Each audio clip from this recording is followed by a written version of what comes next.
शेषनाग ने एक बात बड़ी सुंदर कही, शायद आप सबके लिए और हमारे लिए वो बात है। शेषनाग ने कहा, मलमास, मेरा भाई वासुकी नाग, उसने भी देवताओं का हित करा था। समुद्र मंथन में मेरे भाई वासुकी नाग की नेति बनाई गई थी। मंदराचल पर्वत पर उसे लपेटा गया था। देवता और राक्षसों ने मिलकर उसका मंथन किया था। जब समुद्र का मंथन करा, अमृत निकल गया, उस वासुकी नाग को कोने में पटक दिया। कोई ने उसको नहीं देखा, कोई ने उसको अमृत नहीं पिलाया, कोई ने उसको दवा नहीं कराई, किसी ने उसका आदर नहीं करा। मलमास, मुझे लगता है तेरे साथ भी वही हुआ है, क्योंकि ये दुनिया की रीति है।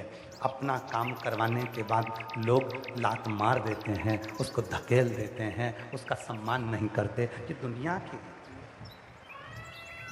रीति। एक पति कहता है कि मैं दिन भर काम करता हूं, तो कभी धर्म पत्नी से भी तो पूछ लिया करो कि वो भी तो दिन भर काम करती है। एक पति कहता है मैं दिन भर खेत पर काम करता हूं, एक धर्म पत्नी से भी पूछा करो, वो भी दिन भर काम करती है। सुबह से उठती है, चाय नाश्ता भोजन खाना, गोबर तगाड़ी खला, ये काम वो काम, मेहमान अतिथि, घर में बुजुर्ग बच्चे, सबको संभालते संभालते संभालते संभालते वो भी तो जिंदगी संभाल रही है। वो भी तो स्त्री है, वो भी तो नारी है। आपको महसूस होता है कि केवल आप कर रहे? नहीं।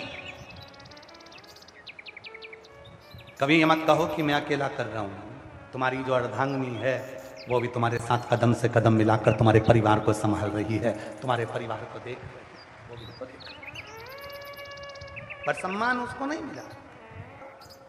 तो कभी धर्म पत्नी से भी तो पूछ लिया करो कि वो भी तो दिन भर काम करती है। एक पति कहता है मैं दिन भर खेत पर काम करता हूं, एक धर्म पत्नी से भी पूछा करो, वो भी दिन भर काम करती है।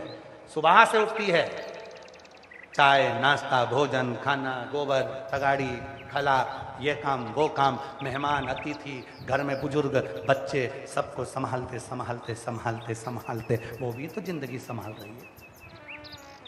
वो भी तो स्त्री है, वो भी तो नारी है। आपको महसूस होता है कि केवल आप कर रहे? नहीं। कभी ये मत कहो कि मैं अकेला कर रहा हूं। तुम्हारी जो अर्धांगिनी है वो भी तुम्हारे साथ कदम से कदम मिलाकर तुम्हारे परिवार को संभाल रही है, तुम्हारे परिवार को देख रही है, वो भी तो देख रही है। पर सम्मान उसको नहीं मिला। कई लोग कह देते हैं गुरुजी हमारी किस्मत में तो भगवान ने यश ही नहीं लिखा। कई माताएं कह देती गुरुजी भगवान ने तो मेरी किस्मत ऐसी बनाई है कि मेरी किस्मत में यश ही नहीं है, मैं किसी के लिए कितना ही कुछ कर दूं तो भी मेरा सम्मान नहीं होता। तुम अपने ऊपर मत लो। यहां कथा भी सुनो। मलमास जिसके महीने में नरसिंह भगवान प्रकट हुए, जिस महीने में हिरण्यकशिपु मरा, जिस महीने को स्वयं भगवान ने 12 महीने से ज्यादा प्रकट करा, वो मलमास को भी तो लोगों ने सम्मान नहीं दिया, उस मलमास को भी तो लोगों ने आदर नहीं दिया, उस मलमास को भी तो लोगों ने सत्कार नहीं दिया, उस मलमास को भी तो लोगों ने नकार दिया। तुम सोचते हो कि मेरा साथ नहीं मिलता, भगवान मेरा साथ नहीं देता, उस मलमास को भी तो देखो। तब वो मलमास आखिरी में जब हार गया हिम्मत, तब वो मलमास आखिरी में शेषनाग के पास गया और शेषनाग ने कहा मेरे भाई वासुकी नाग के साथ भी यही हुआ था, उसको भी सम्मान नहीं मिला था, उसको भी कोने में पटक दिया था। जब अपना काम हो जाता है लोग धक्का देकर बाहर निकाल देते हैं। कभी कभी शिव पुराण की कथा कहती है तुम बहुत करोड़पति हो, तुम बहुत धनपति हो, तुम बहुत विभवपति हो, तुम्हारे यहाँ पैसे की कोई कमी नहीं है, तुम्हारे घर में तुम्हारी बहू के बच्चा हुआ, उस बच्चे को पालने के लिए, उस बच्चे को संभालने के लिए एक महिला को, एक स्त्री को, एक बेटी को तुम लेकर आए। कहा माता जी मेरे बच्चे को संभालना, मैं महीने की तनख्वाह दूंगा। वो माँ अपने बच्चे को छोड़कर तुम्हारे बच्चे को संभालने के लिए आ गई। 5,000 2,000 10,000 11,000 20,000 रुपए महीने में वो तुम्हारे बच्चे को संभाल रही है, तुम्हारे बच्चे को संभाल रही है। जब वो बच्चा बड़ा हो गया तुमने उस बूढ़ी माँ से कह दिया माँ तुम्हें आने की जरूरत नहीं है, अब हमारा बच्चा बड़ा हो गया, स्कूल जाने लगा, अब मैं उसको कहीं बोर्डिंग में डाल दूंगी, अब मुझे बच्चे को तुम्हारे को जरूरत नहीं है। उस माँ को निकाल दिया। एक घर के सेठ की, एक घर के मालिक की जवाबदारी होती है कि तुम्हारे बहू के बच्चे को, तुम्हारे बच्चे को जिस महिला ने पाल पोस कर गोदी में 10 साल 8 साल 5 साल 3 साल 2 साल 4 साल बड़ा किया है, अगर उसकी जवाबदारी भी तुम्हारी बनती है, कभी उसकी जिंदगी में अगर तू खाए तो थोड़ा 2-5 हजार का सहयोग देना ये तुम्हारी जवाबदारी है। उसका बीमारी में साथ देना ये तुम्हारी जवाबदारी है। थोड़ा सा हम अपनी शिव महापुराण की कथा में कहते हैं 1 रुपए का दान मत दो आप कहीं पर भी, कहीं मत दो 1 रुपए का दान। कहीं अठन्नी देने की जरूरत नहीं है, वो पैसा तुम्हारा है, तुम्हारी जेब में रखो। पर याद रखना, अगर अपने मोहल्ले में, अपनी सोसाइटी में, अपनी कॉलोनी में, अपने परिवार में, अपने नगर में, अपने खेड़े में अगर कोई पढ़ना चाहता है, उसके पास पढ़ाई का पैसा नहीं है, तो जेब में से पैसा निकालना और उसकी स्कूल की फीस जमा कर कर उसको पढ़ाने का प्रयास करना। मत दो 1 रुपया किसी को भी, मत करो दान कहीं पर भी। तुम अपने पैसे को संभाल कर रखो, अपने परिवार में, अपने कुटुंब में, अपने मोहल्ले में, अपनी कॉलोनी में, अपनी सोसाइटी में, अपने क्षेत्र में अगर कोई बीमार है, थोड़ा सा पैसा निकाल कर उसकी दवाई, उसकी जांच करा देना, जीवन का सबसे बड़ा दान करना।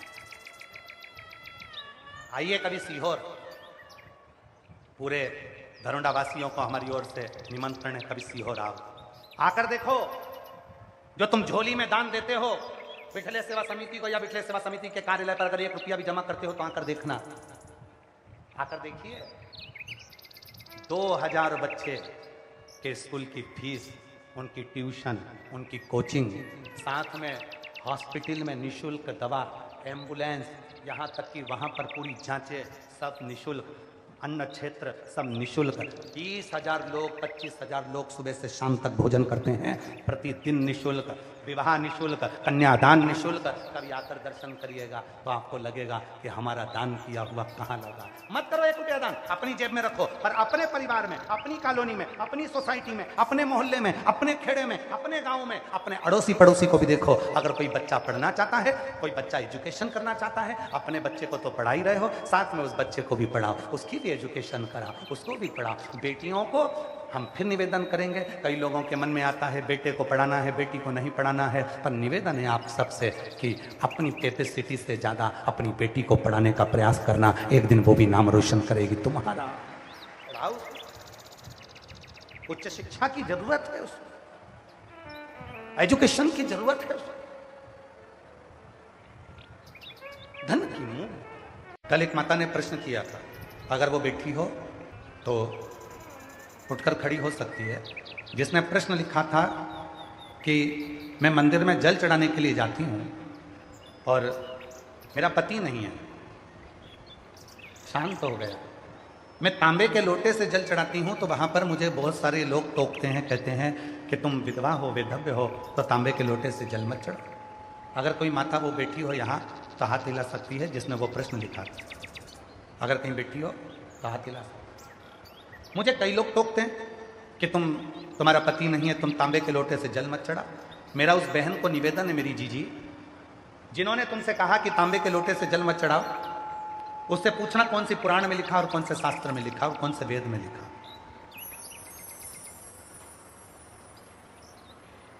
कौन से वेद में लिखा? शरीर के पति हैं, होंगे, पर आत्मा का पति तो वही है ना जिसने तुमको यहां भेजा है। आत्मा का तो पति वही है। कुरुक्षेत्र के मैदान में से जो गीता निकली है वो गीता धरोंडा तक भी पहुंची है। उस धरोंडा की भूमि पर, करनाल की भूमि पर, दानवीर कर्ण की भूमि पर भी आपने स्मरण किया होगा गीता का।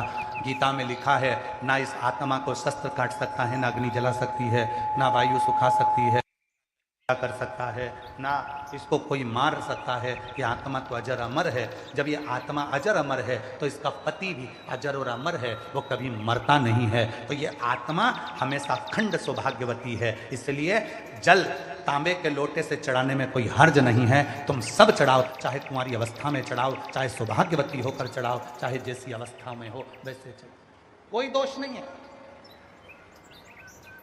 ये आडंबर है केवल तुम्हारा। लोग कह देते हैं कि तांबे के लोटे से ये मत चढ़ाना, तांबे के लोटे से जल मत चढ़ाना, तांबे के लोटे से ये मत करना। क्या स्त्री अगर बेधव्य हो जाए तो क्या पशुपति व्रत नहीं करे, सोमवार का व्रत नहीं करे, 16 सोमवार नहीं करे, संकट सोमवार नहीं करे? कौन से पुराण में लिखा? ऐसा कोई व्रत नहीं है, सब कर सकती है। शंकर भगवान का हरतालिका तीज का व्रत एक ऐसा व्रत होता है, यह माताएं करती हैं कि नहीं हमको नहीं मालूम। हरतालिका तीज का एक व्रत ऐसा होता है जो स्त्री जब तक अपनी अंतिम सांस गिनती है पलंग पर पड़े होकर, तब तक भी हरतालिका तीज का व्रत करती है। यहां तक शास्त्र में वर्णन आता है। वो किस अवस्था में, किस दशा में है, चले।